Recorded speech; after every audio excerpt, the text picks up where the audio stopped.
Suelta, que no tiene que linda la vida en una villa. Mira, depende con qué la comparamos. Yo la comparé claramente con el hecho de vivir a 3 horas de Buenos Aires, tener que hacer 5 o 6 horas cada día. Expliqué que las villas existen, entre otras cosas, han crecido porque la necesidad de trabajar cerca de donde uno tiene su empleo lo lleva a la gente a querer vivir en la ciudad. Lo explico como bicho de ciudad que soy. A mí me gusta mucho vivir en la ciudad. Yo preferiría vivir en una villa. Y de hecho conozco de ese tema, porque mi origen es muy humilde. Y yo he vivido en ámbitos, hasta los 13 o 14 años, que no superan las calidades que yo sé que tienen las villas. Yo he trabajado en las villas, a diferencia de lo mañeto de la vida. Yo he trabajado con el padre Pepe en la Villa 21, he fundado una escuela de música allí hace unos años. Estoy por transmitir desde una de las villas. Estuve hace poco dando una charla. Por ejemplo, la invitación que le han hecho muchísimos líderes que viven en las villas de pasar una temporada, por ejemplo, en una villa. No, es que no es necesario para probar que yo puedo convivir perfectamente con eso y estar a favor de que no solamente no las erradiquen, sino que las dignifiquen todavía más. Yo apuesto a la dignidad de la gente que vive en las villas. Sé que viven con humildad, pero con muchas ilusiones y con muchas más posibilidades que la estigmatización de medios como este hacen de las villas. La gente cree que andan de la peor manera y hay gente que vive con niveles de dignidad que son los míos de cuando yo también tenía un origen humilde y vivía en un ámbito parecido. Claro, pero usted, bueno, es un hombre súper preparado, está al tanto de que en las villas no hay agua potable, los servicios son muy escasos, el narcotráfico ha invadido mucho. Es que la comparación no era con los lugares donde hay agua potable ni con la Avenida Libertador. La comparación era con otros sitios que tampoco tienen esas posibilidades, pero que además determina que una persona para poder cumplir con su trabajo tenga que recorrer 2 horas y media de viaje cada día.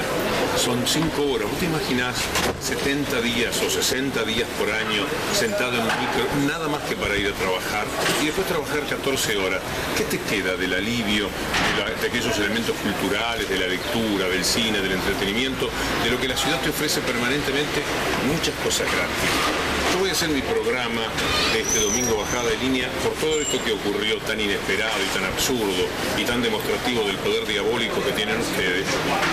Ustedes, no vos, por supuesto, no te involucro. Ustedes, estoy hablando de los canales y de los jefes de todo esto, para mostrarles cómo es una villa, porque creo que... Igual, Víctor, déjeme decirle que también se ha sentido mucho en la opinión de la gente, que ha chocado un poco esta declaración. La gente de los foros que ustedes han creado patalean en una cloaca espantosa de la vida. Son una creación del propio perfil Mañeto de la vida. Gente como Mañeto puede generar la cloaca que son los foros de ustedes, los foros en general, por otra parte, seres anónimos que no tienen ninguna influencia en mi vida, que no leo, pero sé más o menos en qué andan, cómo se comportan. No tienen incidencia en mi vida. Yo tengo la convicción de que hablé desde mi conocimiento de la pobreza, porque nací en un lugar muy humilde, desde mi respeto por la vida humilde pero muy digna que pueden llevar a cabo y de la necesidad de que todo lo que les falta les sea dado en el lugar donde están, porque la discusión pasa por ahí. Pero lo que vos me decís de que es cierto que les falta condiciones de vida ideales, se las tienen que dar donde están, porque ese ya es el ámbito donde han elegido vivir. Entonces vayamos a la Villa 31, que vayan a la Villa 31 y que dignifiquen todo lo que haga falta, porque la vida está, late, y la ilusión está presente permanentemente. Basta nada más plantarse a las 7 de la mañana en la villa, como yo he estado allí, y ver miles de madres con sus hijos de la mano, bien vestiditos, aseados, yendo a luchar por un mundo mejor, por su mundo mejor. Y de esto es de lo que yo puedo hablar con una cierta propiedad. Víctor Hugo, aprovecho para hacerle 2 preguntitas más, ya que, bueno, amablemente para responder. No sé si está al tanto de... Me gustaría mantenerme en el eje de lo que te traje hasta aquí, porque sí. no quisiera... No, pero aprovecho también para preguntarle, porque viene al caso, porque hoy se conoció un estudio que dio una encuesta que dio el 42% de pobres en el conurbano bonaerense. Bueno, la encuesta es de la UCA, es un jugador político sumamente importante. ¿Vos conocés la encuesta del Banco Mundial? Sí. ¿Qué dice la del Banco Mundial? Sí, es mucho menor, pero... No, mucho menor no, 0. Se terminó. ¿Conocés la encuesta de la CEPAL? ¿Qué dice la encuesta de la CEPAL? También 0. Hablando, son jugadores que no tienen nada que ver con ¿Cero pobreza en el conurbano? Pobreza depende. Si la medís en lo que ganan de diciembre a enero, como los salarios decayeron por la devaluación, te vas a encontrar con un panorama distinto. Yo te puedo asegurar que si hay 5 millones de argentinos que tienen cloacas y no las tienen de estos últimos años, si hay 5 millones de personas que han accedido al agua potable, si la mortalidad infantil bajó del 24% al 11, algo por ciento, no hay manera de que esos indicadores sean así si la pobreza estuviera en los niveles que la UCA, jugador muy importante a favor de las ideas capitalistas, del neoliberalismo y de todo lo que quieren reimplantar en la Argentina y en América Latina en general, dice. Entonces yo elijo a quién creerle frente a este tipo de encuestas. ¿No le cree a la encuesta de la UCA? No, por cierto que no, a ninguna de las encuestas que se pueden hacer. Apenas, fíjate en los momentos en los que lo eligen, hay una devaluación y salen corriendo a preguntar a la gente. Entonces, si vos estás con un salario que implica quedarte por debajo de lo que mínimamente necesitas, pasaste de pronto a ser pobre. Se puede ser pobre con y sin un cloaca, se puede ser pobre con y sin agua potable, se puede ser pobre muriéndote de enfermedad con tus hijos que nacen y se mueren, 24 de cada 1000, como ocurría en la Argentina y como sigue sucediendo en otras partes de América Latina, y se puede ser pobre en ámbitos donde esa cifra tan dolorosa baje a menos de la mitad. En consecuencia, las diferencias son verdaderamente muy fuertes. Las encuestas hechas en determinado momento, aún siendo ciertas, pueden ser una mentira. ¿Usted no reconoce que ha habido un incremento de la pobreza en los últimos años? Pero ¿cómo podría haber un incremento de la pobreza si tenés... La inseguridad incluso también. No, me estás llevando todos los temas, que no los mezcles. Vos querés hablar de la pobreza. Sí. ¿Cómo podría ser que con asignación universal por hijo, que está en su más alto nivel, históricamente nunca fue tan gravitante, cuando tenés el 100% de personas jubiladas, y de las personas jubiladas estamos hablando de una gran mayoría de personas que viven en una cierta humildad, cuando los indicadores de la mortalidad infantil son los mejores que haya tenido la Argentina históricamente? ¿Cómo podría esto coincidir con los datos que da en este caso la UCA? ¿Cómo yo podría creer en eso, sobre todo de cara a datos que me resulten más creíbles, como por ejemplo el Banco Mundial o la CEPAL, las Naciones Unidas en general? Sí, de todos modos, a ver, yo le hablo como ciudadana también, recorro mucho el conurbano y... Como ciudadano cada cual es una individualidad.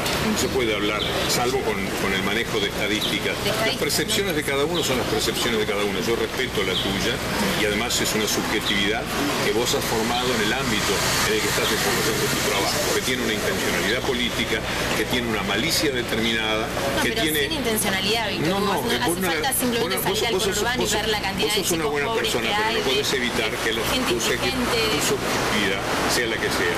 En el capitalismo, que es el tema, estamos en un país de capitalismo, toda la vida vos vas a poder tener una fotografía en la que puedas hablar de la pobreza.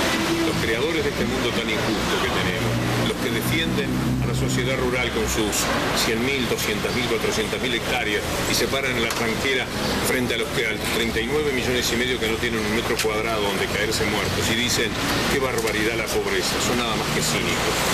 Vos podés quizás ayudarte construyendo otra subjetividad, pero tenés que salir de ese foco infeccioso que significa el mundo mañeto, el lado mañeto de la vida. Pero no solamente por el mundo mañeto, sino porque, bueno, uno recorre, está todo el tiempo con la noticia, va al conurbano, ve la cantidad de niños que están en pésimas condiciones. En el narcotráfico, la inseguridad, o sea, realmente es una realidad la que usted me está diciendo que se parece muy poco a lo que uno ve. Dejarlo como una opinión tuya. Es una opinión mía, sí. Correcto, pero no veo dónde está la pregunta. Si vos haces una pregunta a mí, yo te respondo con mi tema. Su visión, digamos, es totalmente opuesta. ¿Sobre qué tema? ¿Cuál es la pregunta? No, sobre, digo, que usted, por ejemplo, cuando recorre el conurbano no ve esta situación de chicos en la calle, de chicos saliendo a pedir, de chicos viviendo en pésimas condiciones. ¿Cómo no lo voy a hablar? Solo que lo digo de parte de la vida del mundo capitalista, pero lo veo como una situación muy mejorada y muy distinta a la que viví en los años 90. Vos conocés mi libro Un grito en el desierto. Sí, lo he escuchado nombrar, no lo he leído, pero lo he escuchado nombrar. Léelo. Entonces vas a ver de dónde saco mis percepciones, cuánto he estudiado y cuánto he averiguado y cuánto he querido saber para poder escribir ese libro. Y te puedo asegurar que vas a tener allí una sorpresa. Eso sí que no es salvaje. No puede ser que haya más pobreza. ¿Vos sabés cuántas personas más trabajan con respecto a hace 10 años? 5 millones. ¿Vos sabés? Te insisto en los datos de mortalidad. Sí. 5 millones de personas más trabajan. Si 5 millones de personas más trabajan, si 5 millones de personas tienen cloaca nueva, si 5 millones de personas ahora más acceden al agua potable, si la mortalidad infantil descendió a donde descendió, si la asignación universal por hijos está en el nivel más alto dicho por la nación. ¿Por el INDEC? No, por chequeado.com, en La Nación, diario de la Nación, de hace un mes. Buscá, poné en Googleá, como se dice, y te vas a encontrar. Es un dato verdaderamente... Nunca la asignación universal por hijo tuvo la gravitación que tiene hoy. ¿Cómo podría ser que con esos indicadores la situación, salvo la percepción, ahora si vos querés salimos a buscar pobres, los encontramos en la esquina, dentro de 100 metros. Sí, pero eso es una percepción con la que uno trabaja según la subjetividad con la que va preparado para asumir esa percepción. Muy bien, Víctor Hugo, le agradezco. No, por favor. Muchas gracias a vos. Gracias. Hola. Buenas noches. Esta nota no emitida por la gente de Canal 13, de TN, por lo que yo llamo el lado mañeto de la vida, y se entiende perfectamente qué es lo que quiere decir, muestra el perfil de quienes están en esta odiosa vereda de enfrente que nos envenena, nos envilece cada día, que es capaz de cualquier mentira y de cualquier sesgo. Ir a la puerta de la radio, hacer una nota buscando algo, no encontrarlo y no difundirla, no tener la honorabilidad profesional de difundir esta nota, evita mayores palabras. Así que vamos a empezar el programa con mi compañera de todos los domingos, Julieta Camaño, y vamos a hacer un recorrido por las villas, porque los muchachos de la Garganta Poderosa, ahora se los va a leer Julieta, dicen algo muy interesante. Hablemos de Víctor Hugo, pero hablemos sobre todo de las villas. Aprovechemos este momento, es muy bueno este momento, para que el gobierno de la ciudad, cada una de las personas que tiene alguna responsabilidad, vaya allí a dignificar la vida. Vamos a hablar largo y tendido sobre este aspecto en el programa de hoy. Buenas noches, Julieta. Buenas noches, Víctor Hugo. ¿Cómo estás? ¿Cómo están ustedes? Y bueno, los esperamos para tuitear en @BDL_Víctor_Hugo. Muchas gracias a todos nuestros seguidores que, por supuesto, fin de semana a fin de semana son cada vez más. Bueno, vamos a estar esperando sus tweets y elegimos el hashtag para hoy, que es Dignidad Villera.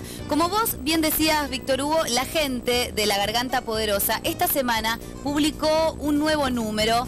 Aquí tenemos la tapa, donde lo vemos al nieto de Estela de Carlotto, a Ignacio Guido allí y por supuesto a Estela. Y en su interior tienen esta nota que vos mencionabas, Víctor Hugo. La nota se llama Dale, hablemos de Víctor Hugo, pero después hablemos de la villa. La nota dice algo así: durante las últimas horas nos llamaron de muchos medios, de muchos que siempre esperamos, de muchos que nunca responden, de muchos que pasaron por alto el asesinato de Kevin, de muchos que ni pisaron la carpa villera, de muchos que jamás cubrieron una marcha por la urbanización. Ahora sí, por fin, nos llamaron. ¿Para qué? Para que saliéramos a criticar a Víctor Hugo, o para que saliéramos a defenderlo, o para que saliéramos a lo que fuera, con tal de agitar ese avispero mediático del que morfan muchos de ellos y ninguno de nosotros. Por eso mismo, en primera instancia, decidimos no sumarnos a esta revuelta de poses escandalosas, resistiendo a su agenda con la nuestra, pero el bombardeo de agresiones a un tipo de que muchas veces nos ayudó a gritar, nos obliga hoy a quedarnos callados. ¿Por qué? Porque nosotros, como ustedes y como ellos, conocíamos a Víctor Hugo desde antes de sus declaraciones. Aunque algunos simulen que no, Y entonces entendimos, supusimos y leímos que el espíritu de su afirmación intentaba rescatarnos de la estigmatización, resaltando la dignidad y el apego al trabajo